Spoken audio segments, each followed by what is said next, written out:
দুইটা ফরজ, এটা মনে রাখবেন। একটা হলো ইহরামের কাপড় পরিধান করা, ইহরামের কাপড় পরিধান করা, এটা হলো একটা ফরজ। আর দুই নম্বর ফরজ হলো খানায়ে কাবা, বাইতুল্লাহ শরীফে খানায়ে কাবাকে তাওয়াফ করা, এটা হলো দ্বিতীয় ফরজ।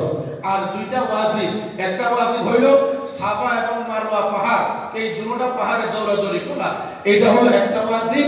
আর আরেকটা ওয়াজিব হলো মাথার চুলকে কামানো, হলক করা, মাথার চুলকে চেঁচে ফেলা, এটা হলো দুই নম্বর ওয়াজিব। তাহলে দুইটা ফরজ এবং দুইটা ওয়াজিব যদি কারো থেকে ছুটে যায় তাহলে আপনার উমরা আদায় হবে না। কথা বুঝতে পারছেন? উমরা আদায় হবে? সহজ কথা, মুখস্থ করেন। ইহরাম বাঁধা একটা ফরজ, আর দুই নম্বর ফরজ হলো খানায়ে কাবা সাতরা গুরুত্ব দেওয়া, সত্তর দেওয়া, এটা হলো দুই নম্বর ফরজ। ফরজের কাম শেষ।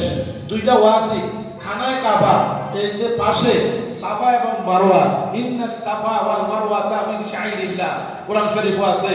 আমাদের মা হাজেরা, যিনি বিবি হাজেরা ইসমাঈল জবিউল্লাহ মা, ইব্রাহিম খলিলুল্লাহর স্ত্রী, ছোটবেলায় যখন এই ছোট মাসুম বাচ্চাকে যখন এই ইব্রাহিম নবী খানায়ে কাবাতে মনোভাব দিয়ে চলে গেছেন, বুকের মধ্যে দুধ নাই, পানি নাই, খাবার নাই, রুটি নাই এবং এই ভাত নাই, কোনো কিছু সেখানে ব্যবস্থা নাই।